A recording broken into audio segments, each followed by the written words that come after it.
brought to you in part by True Value Hardware, your store of first choice.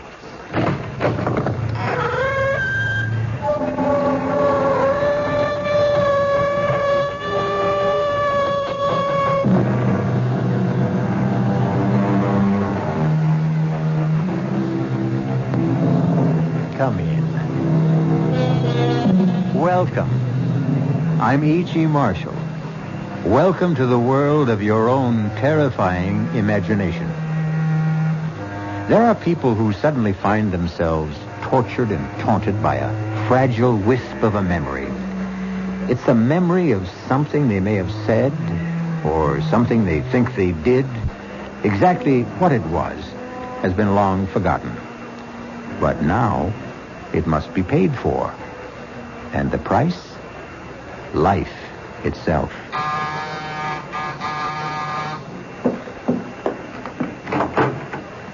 Yes? Are you Mrs. Louise Goodman? That's right. Are you sure? Why, of course I'm sure. It's just that I don't want to make a mistake. I'm Mrs. Louise Goodman. Who are you? And what is it you want? I want to keep my promise. Promise? What promise? I promised I'd kill you. Remember?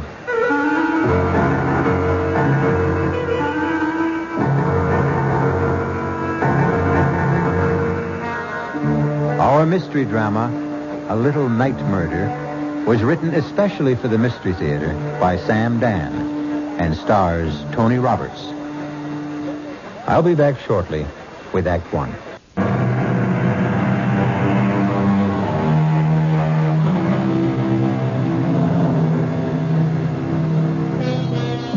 Downtown at night, the city is a deserted place.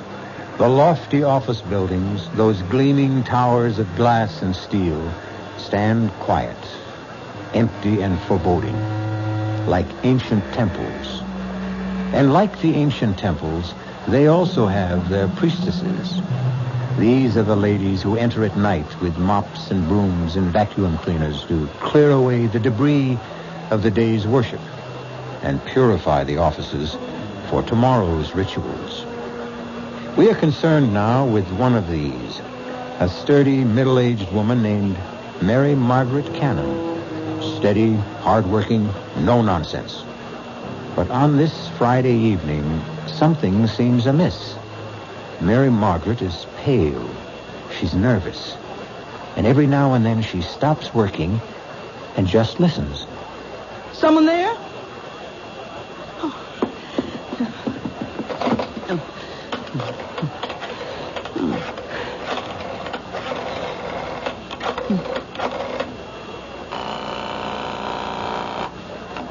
Hello? Terry, I'm scared. Scared? You? Oh, now, Mary, what did you be scared of? I don't know. It's these murders.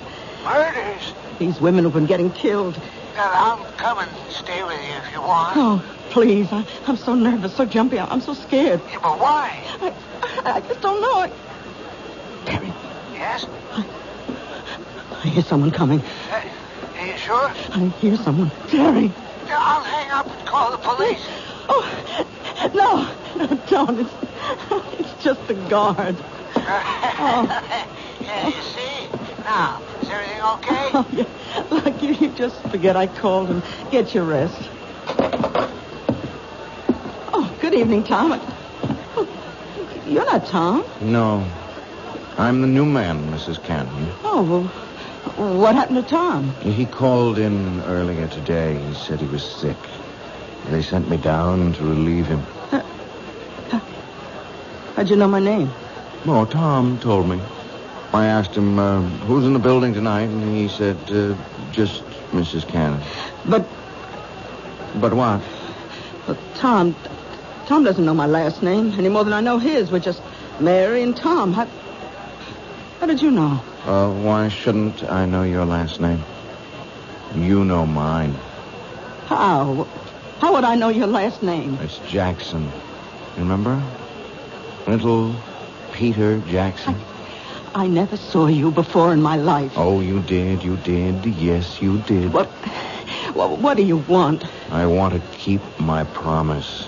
What promise? I promised I'd kill you. Why do you want to kill me? You don't remember? Well, let me refresh your memory, Mary Margaret Cannon. 23 years ago, you lived on Baxter Street, and one morning you walked into a little grocery store. Now you remember. You have exactly 30 seconds to live. Oh, please don't kill me, please. You should be saying your prayers. But I told the truth. If it was the truth, then God will forgive you. Pray, Mary Margaret Cannon. Pray. Oh, listen. My husband and I, we have a little money put aside. And I know exactly how you got Well, it. you can have it. All of it. Only don't Pray, Mary Margaret. Jackson! Peter Jackson!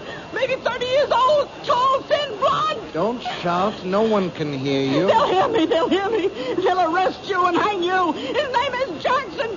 Jackson, Peter Jackson. Oh, no, don't. They'll catch you, Peter. They'll catch you. Number 4. Mrs. Mary Margaret Cannon. Number 5, coming up, Miss Alice Maitland.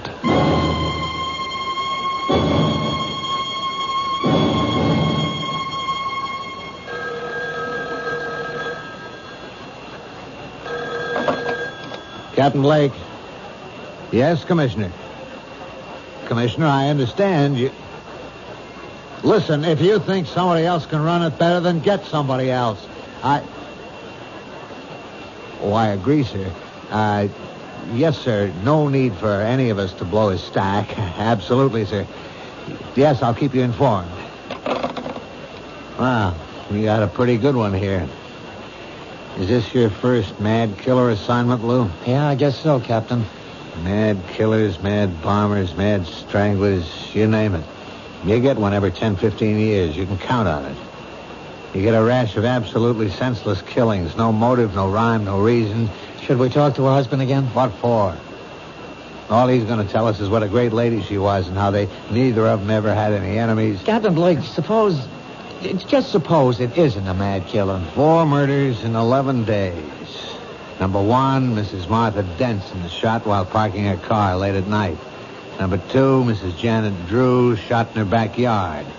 Number 3, Mrs. Louise Goodman, shot in her apartment. Number 4, this cleaning lady, shot while at work. Well, could there be a connection? Did they have something in common? There's no pattern. None of them knew each other as far as we can make out, or even had anything in common. Yeah, that we know of. It's the toughest situation in our business. A mad killer. Okay, he's a mad killer. Every killer is mad. But does this one have a method to his madness? Yeah. He uses a .38 caliber revolver and shoots women. The last one, Mrs. Cannon, that's the problem. What kind of problem? Well, he's a mad killer, you say, so he wanders around, and if he gets a chance, he'll kill. He sees a woman alone in a parking lot. 1230 WCOL. He shoots her. He sees Mrs. Drew in her backyard. He shoots her. He sees Mrs. Goodman alone in her apartment. He shoots her. Okay, how do you account for Mrs. Cannon? You're dealing with a madman, Lou. You can't account for anything he does. All right, 3 women are targets of opportunity. They happened along, or he happened along, and that was it. But he went out of his way to kill Mrs. Cannon. Look, he had to slug the night watchman. He had to take the elevator up 12 stories to find her. It means he wasn't just out to kill any woman. He wanted that woman. Why? That's good thinking, Lou. And if this were almost any other kind of case... Blake. What? Oh, no. Not another one. Okay, all right. Send her in. Did they tell you about nuts while you were getting your college degree? This one coming in sounds like a 14-carat nut to me. Captain Blake? Yes, I'm Captain Blake. This Detective Parker. How do you do? Huh? I'm Miss Maitland, Alice Maitland. I own a bookshop on 3rd Street, and... well, it's about the murders. Do you know anything about the murders, Miss Maitland? I know who's going to be killed next. You do? Who? Me. Why do you say that? I have a premonition.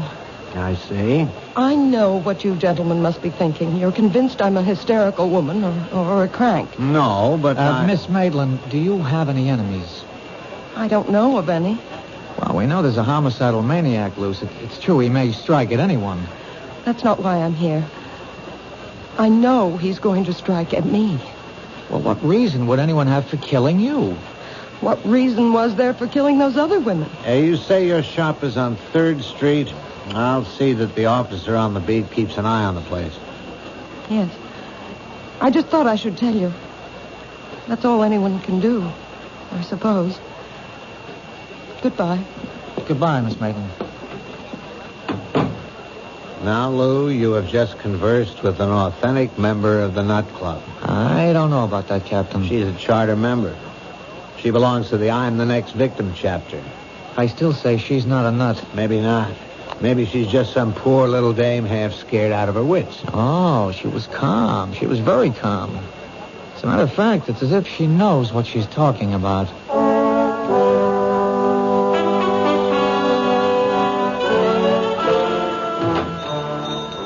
May I help you? Oh. Hello. Remember me? Yes. You're one of the detectives I spoke with. Yeah, Lou Parker.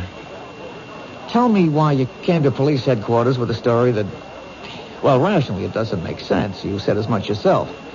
You felt that you had made yourself seem somewhat ridiculous. But now, well, forget all that. I'm willing to assume that your story is true, that you really are next on the list. Then you do believe me? I'm willing to accept what you say, but you have to help me. Does anyone have a motive for wanting to kill you? No. You never did or said anything that may have hurt someone? I can't remember. A disappointed boyfriend? I never really disappointed anyone that way. And yet you insist someone wants to kill you. I know it sounds ridiculous. There's a reason for feeling the way you do. If only we could uncover that reason. Excuse me, that's my phone. Hello? Hello? Hello? Hello? Miss Maitland? Yes. What is it? You seem rather pale. Oh? What happened? When I picked up the phone, there was just a click on the other end. As if someone had just hung up. Well, why should that seem to upset you? Well, because it's happened before. It has? Yes. Frequently? I mean, often enough so that it really isn't just an accident? 3, 4, perhaps 5 times a day. When did it start? Oh, I'd say about 2 weeks ago. I remember it happened 3 times the night the first of those women was murdered. Well, why didn't you tell us this before? I didn't think it was anything important. May I use your phone? It's back there in the office. Okay, I'll only be a moment. May I help you? Yes. Is your name Alice Maitland? Yes. Can I do anything for you? Well, you see, I came here because I have to keep a certain promise I made.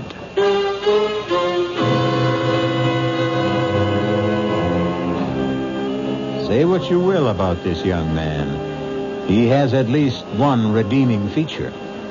His word seems to be as good as his bond. But will he be able to keep this particular promise? This problem will be our primary concern when we return shortly with Act 2.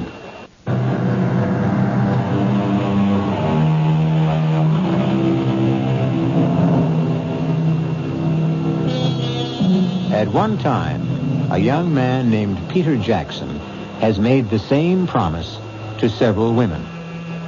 A promise that he would kill them. So far, he has kept his promise 4 times. Now, he is in a bookshop owned by a Miss Maitland, apparently ready to fulfill promise number 5. I came here because I have to keep a certain promise I made. You made a promise? Oh, yes. And I came here to keep my word. Miss Maitland, I think we're... Oh, I'm sorry. I didn't know you had a customer. What sort of promise are you talking about? I had promised a special person I would buy her a book. And I came in here to... Any particular type of book? Yeah. Yes, a good murder mystery. Oh, well, we have the latest Jonathan Merriweather novel. No, I don't dig him. Nothing happens. You got anything by Mike Stilson? Now, there's a guy who really writes murders. I mean, he kills somebody every other page. Oh, we're sold out on the latest. It's called Blood on the Street. Yeah, that's the one in which this guy kills all those dames. Look, if you're interested in that kind of stuff, all you have to do is read the newspapers. Do I tell you what to read, buddy? Sorry. I could order the book and have it day after tomorrow. Oh, no. That'll be too late. Well, try us again. Sure.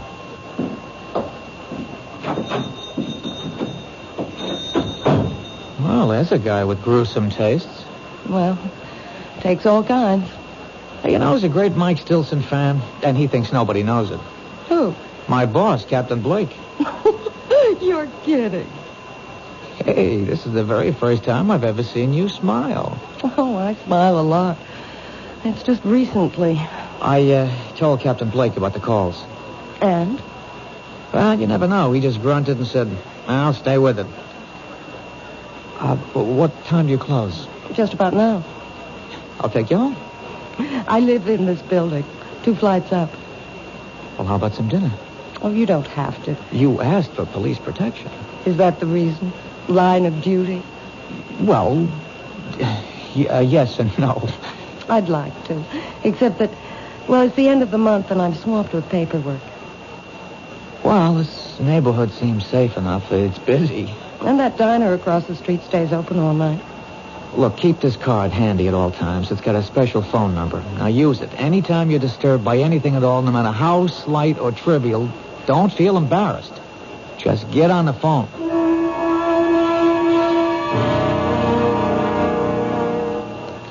But I've already told the officers everything. Yeah, I know, Mr. Cannon, but I just have one more question. It's very important. What could be important? Mary's dead. You said that Mrs. Cannon had no enemies. I'll take that back. She had a great many enemies. But when we asked you last night, you said she had none. Sometimes when you think about a question, you see it in a whole new light. Can you name some of these enemies? She was good. She was honest. I'm sure she was, but just tell me this. During the past 10 days or so, would the phone ring and then go dead as soon as you picked it up? Yeah, now that you mention it, yeah, it happened. Often? At least 2, 3, maybe 4 times a day. I see. Is the name Alice Maitland familiar? Alice Maitland. Think. Alice Maitland. You know, there is something familiar about it. The Alice Maitland. Think of the type person with whom you could associate that name. Now, would she be a movie star, a librarian, a teacher, a woman who might own a bookstore? No, none of those. I think of a little girl. A little girl named Alice Maitland. Did she live in the neighborhood? You know, these past couple of years, my memory, it just comes and goes. Right now, it's gone. Well, if ever you remember why and how you know Alice Maitland, call the number on this card.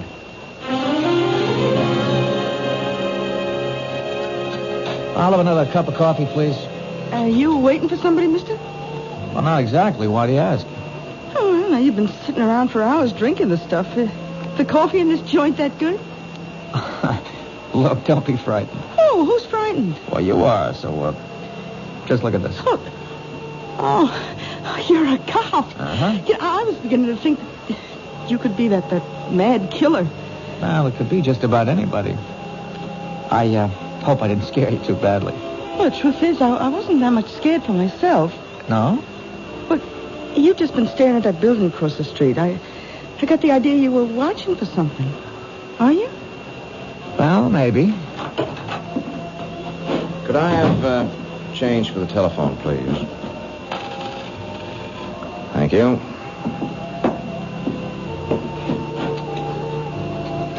Now, where have I seen him before? What did you say? Nothing. Just talking to myself. You do that a lot, don't you? Do what? Talk to yourself. Well, that was a short call. She wasn't home. Oh, it's too bad. Did you find the book? What book? The one by Mike Stilson. Oh. No. Well, keep looking. You know the best way to stop talking to yourself? No. Get married. The light went on in her room. What's that? He went to the booth. He only had time to dial, and the light went on in Alice's apartment. Who's Alice? It could be a coincidence. Wait a minute.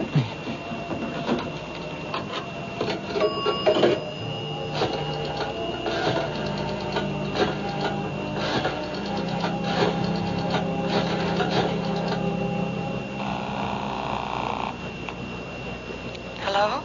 Alice, it's Lou Parker. Did I wake you? No. I'm up. Did your phone ring just a minute ago? Did it ring? Well, I don't know. What do you mean you don't know? Well, I'd fallen asleep and, well, I must have been having a bad dream. I think I heard the phone, but it could have been in the dream. Anyhow, I did wake up suddenly, and I turned on the light, but I didn't hear the phone ringing anymore. Could it have been the ringing of the phone that woke you? I don't know. Did I hear it ring, or did I dream it was ringing? Why do you ask? I'm just checking. Anyhow, I'm glad you're okay. I'll see you tomorrow. Good night. Well, that was a short phone call, too. Yeah. How is she? Who? Your girl. Now, how do you know I called my girl? I told you I read character. Do you also read the future? Like an open book. Well, I sure hope so.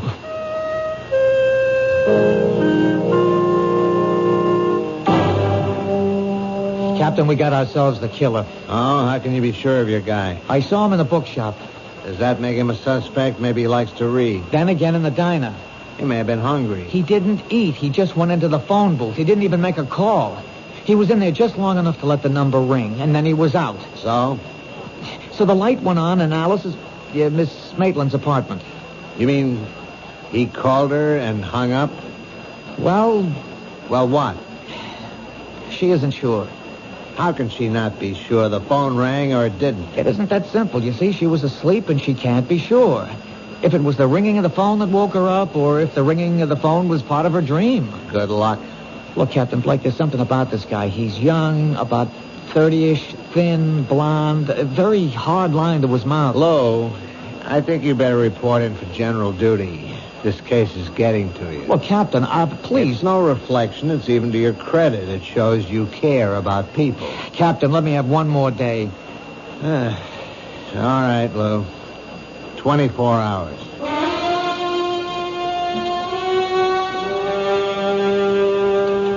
I'm sorry I've caused you so much embarrassment, Lou. That's all right. Captain Blake is unhappy. He'll get over it. He thinks I'm crazy. Well, he thinks most people are crazy. Lou, you can't keep guarding me forever. He has to strike at you soon. That's the pattern. He's done 4 murders in 12 days. That's one every 3 days. This is the night of the 15th day. He's due. Unless... Unless what? Unless I've scared him off for a while. No, keep away from your window. Why? Well, if he's around, we'll be tipped off. But could I have scared him away? After all, how would he know I'm a cop? You never saw him before? Never. We have to assume he's our killer. And what is the only thing we know about him besides his general physical description? We know he wanted a book by Mike Stilson. Blood on the streets. But he could have made that up on the spur of the moment. People rarely make things up in the spur of the moment. He knows what he's doing. He's out to frighten you. The phone calls are a part of it. That book. There's something in it that would cause you to be frightened. But what? I don't know. I've never read it. Well, he figures you did. After all, you own a bookstore. I have to sell books by Mike Stilson, but no one can force me to read them. Well, the clue is in that book. Wait a minute.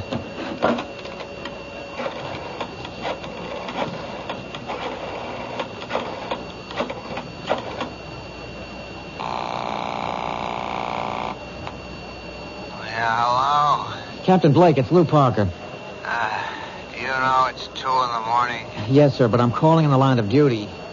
You live dangerously, Lou. What is it? Captain, you've read all the books by Mike Stilson. What? Don't deny it, sir. It's a known fact throughout the department. You mean you woke me up at 2 a.m. just to ask? Line of duty, sir.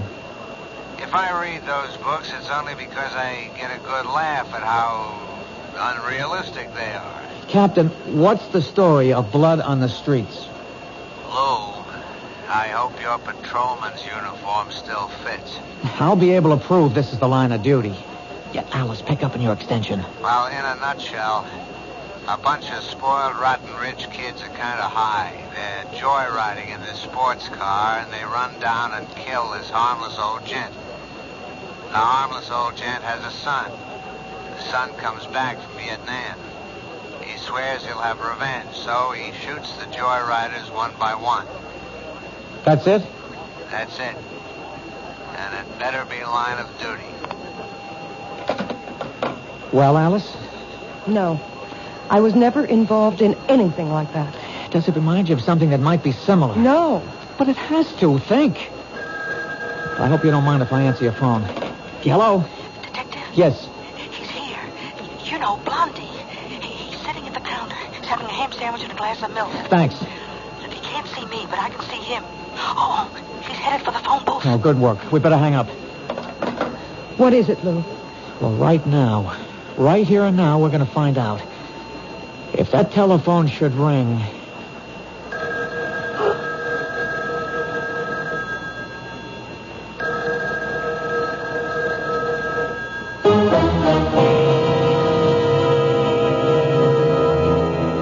Whatever his faults, and we have already witnessed a rather grievous one, at least young Peter Jackson is something of a sportsman. In his own way, he warns his intended victims. He even tries to give them clues. This time, has he given one too many? We'll be back shortly with Act 3.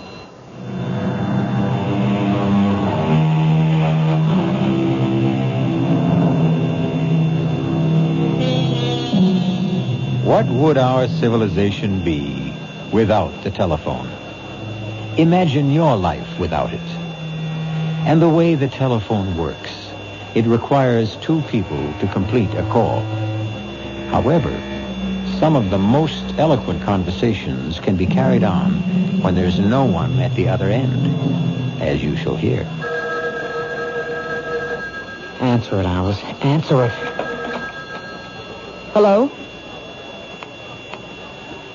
He hung up. Now I've got him. Where are you going? You stay here.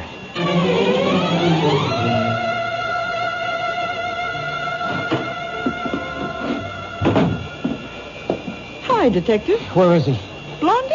Well, I told you he went into the phone booth. He didn't stay in there more than a couple of seconds, and then he ran out of here. Did you see which way he went? He didn't even pay his check. Which way did he go? Look, you got nothing to worry about. You'll get him. What are you saying? He ran into a cab that's usually parked outside. All right, could you describe I the... don't have to describe. I know. Look, all I want is... I know the cab driver. He's a school teacher for days, and he moonlights. His name is Vic Wilson. Does he have a radio? They all have radios. How could he make a living? What's the company? Oh, what a great witness I make. Jefferson. You even got the number on a card in the phone booth. Blondie's in for it, huh?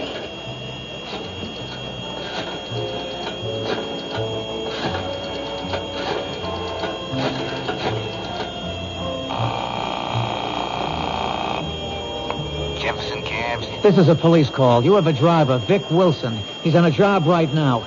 The minute he checks in, have him report back to the diner at 3rd Street, to Detective Parker.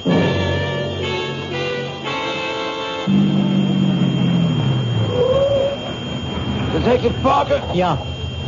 How do I know? My badge. Get in. Can't be too careful of that maniac running around loose. Where'd you take your last fare? 790 Crest. Oh, what is it? It's an apartment building. How big? 6 family, I'd say. Attached? No, it's all by itself. There's an empty lot on either side. They're renovating the neighborhood. It's about time. He lives there, huh? Yeah, I've been taking him there for the last couple of days. He comes out of the diner, he gets into the camp, that's where he goes. That's good enough. Is he a bad boy? Well, you wouldn't give him a star for good conduct, teacher. Throw on the searchlights, Haggerty, and hand me that bullhorn. We know who you are, and we know you're in there. We'll give you exactly 60 seconds to come out. Walk out the front door with your hands in the air. Keep behind the car, Lou. A nut like this one might want to take some people with him. You've had your minute. Come out, or we'll come in. All right, let's get in there fast.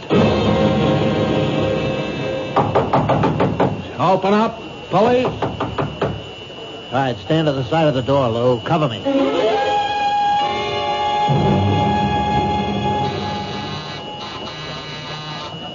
Who is it? It's me, Lou.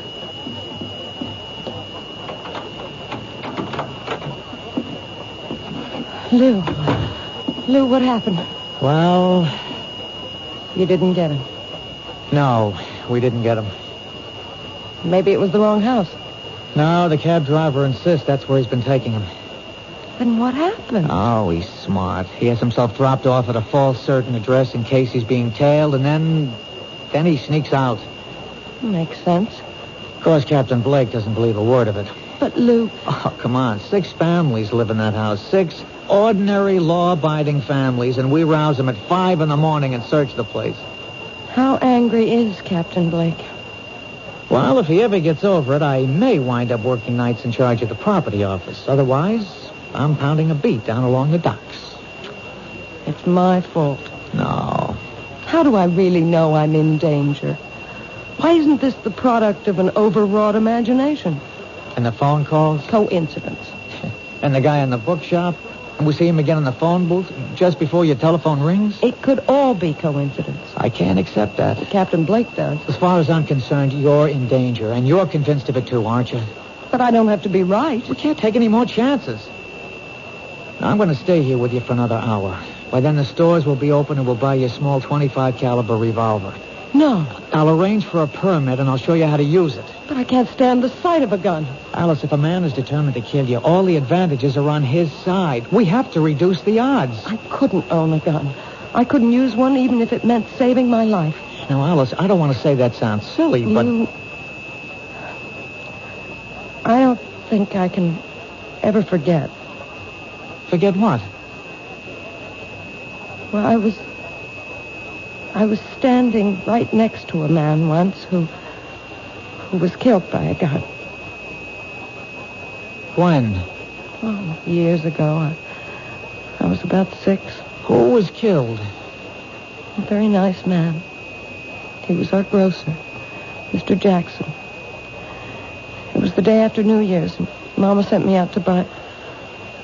To this day, I remember. A quart of milk, a half-pound of butter, and a jar of strawberry jam. And then this man came in. He had a gun. It was a holdup. And suddenly, there was a loud explosion and a terrible flash of light. Oh, it was terrible. Mr. Jackson fell to the floor. He was dead. And the man ran away. Was he ever caught? Oh, yes. Just a few hours later. I had to go to the station house to identify him. Do you realize what you've just told me? This is it. You identified the man. He was sent to jail. Now, years later, he wants his revenge. But that's not what happened. No? Well, you see, I was so frightened. I wasn't sure. I really couldn't identify him. And he went free. So why would he want to kill me now? then that gets us nowhere either. The others couldn't identify him either. The others? Yes. There were other people, but no one was sure of him. Now, if you had identified him and sent him to prison, it'd make sense to suppose he'd want revenge, but you didn't. Now, whoever and wherever he is today, he's happy. But the fact that you failed to identify him could have made someone else unhappy. What do you mean? Oh, the book, Blood on the Streets. It's about a man who killed people who did his father an injury. Did this grocer have a son? I think so. I think a little boy used to play in the store. But it's so long ago. Who could that be? I'll take it. Hello? Mr. Parker, it's Terry Cannon. Remember me? Yes, Mr. Cannon. They said I could reach you at this number. Anyhow, it came to me. What came to you? Well, I was trying to puzzle out why the name Alice Maitland was so familiar. Well, sir, about 23 years ago, Mary Margaret was in a grocery store, and a man was killed in a holdup. I took her down to the station house to identify the gunman. And could she? Well, no, sir, she really couldn't be sure. Anyhow, another one of the witnesses was a little girl. Her name was Alice Maitland. And I remember her because she was the most terrified little thing I'd ever seen in my life. Thank you. Thank you, Mr. Cannon. I've got you. Finally, I've got you all tied together. Who? You and those women who were killed all come together in a little grocery store some 23 years ago. Finally, now we know who we're looking for. I'd like to see the look on Captain Blake's face when I tell him You won't this. live to see that look, friend. Lou! I know you got a gun in the shoulder holster. Just lay the phone down. Slow. Easy. Now, raise the hand.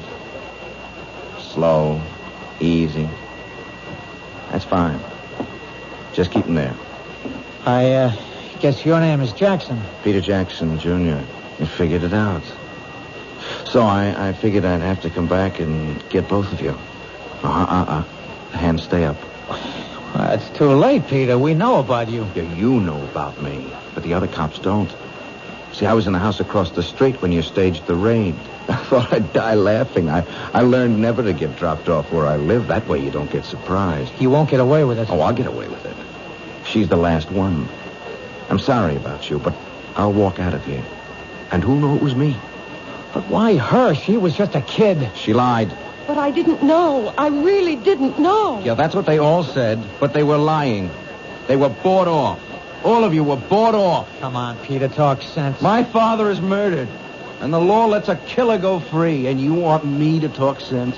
Does it make sense that 5 people who were standing right there couldn't recognize him? But I couldn't be sure. I really couldn't be sure. My father, he never hurt a soul in his life. If a hungry person didn't have a penny in his pocket, he could still walk out of that store with a loaf of bread or a bottle of milk. If your father was that kind of man, what would he think of you, killing innocent people? My father believed in justice. But you knew who the killer was. Why didn't you go after him? Yeah, I did, but I was cheated. I spent years on his trail, and when I finally caught up with him, he was in his grave. Well, my father wasn't going to be cheated out of everything. If I couldn't have the killer, at least I could get the people who helped him. Let me explain something. No, you don't want to explain anything. You want a store. You want a chance to go for your gun. Well, you won't get it. See, I'll kill you first, and then her. There's such a thing in this world as justice. If the law won't give it to you, then you make your own. And that's why you're doing this? For justice? That's right. That's wrong. You're doing it because you love to kill. That's a lie. Ah, it's the truth. Look at yourself. Look at how you're enjoying this. I'm doing what has to be done. You killed those 4 women and you enjoyed it. You have 30 seconds to live. Say your prayers. How long do you think you have to live? You're going to keep killing and you'll be caught. You can't stop. I hate killing. Come on, you love to see people under the gun, how they squirm and sweat. You're eating this up. Look at your face in that mirror. Look at that grin. Like a wolf. See how flushed and excited you are. Look at yourself. Look. Break your arm. Drop it. Very good work, Lou. Very good. One more second and we would have had to gun him down. This way we can take him home alive. Captain Blake. Somehow, I'm going to get back here. Get back to you, Miss Alice Maitland. I'll keep my promise. Haggerty, Gordon, cuff him. Hustle him back to headquarters. Look, Alice, don't worry about him. You all right, Miss Maitland? Yes, I think so. Well, you shouldn't be. It was a rough experience. Why did you come back, Captain? Well, I guess we both solved it, Lou. You broke it by pure and simple brain work. I waited for a miracle. Oh, did you get it? Yeah, I got it. I got it because of this little machine. Mary Cannon was killed in an office. She managed somehow to throw the switch on a dictating machine. Her secretary came into work this morning, and she heard Peter Jackson, and she didn't stop running till she got to my desk. Listen. His name is Jackson. Peter Jackson. They'll catch you, Peter. They'll catch you. Number 4, Mrs. Mary Margaret Cannon. Number 5, coming up, Miss Alice Maitland. You see, Lou? There's your whole story.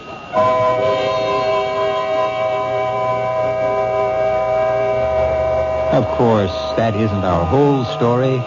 For instance, you might want to know what happened to Peter Jackson. He's in a hospital for the criminally insane. For his sterling leadership in cracking the case, Captain Blake will probably become the next chief of police. Detective Parker will probably become Detective Sergeant Parker. And Miss Alice Maitland will probably become Mrs. Lou Parker. So you see, sometimes we can give you a happy ending. I'll be back shortly.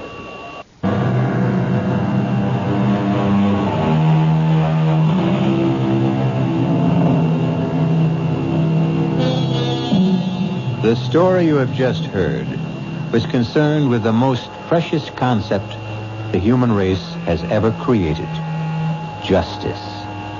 And when you think of Peter Jackson, perhaps he proves the point made by a great poet. When a man takes justice in his own hands, he will soon shape her to his own ends. Our cast included Tony Roberts, Susan Grossman, Jack Grimes, Bryna Rayburn, and Robert Dryden. The entire production was under the direction of Hyman Brown. G. Marshall inviting you to return to our Mystery Theater for another adventure in the macabre. Until next time, pleasant dreams.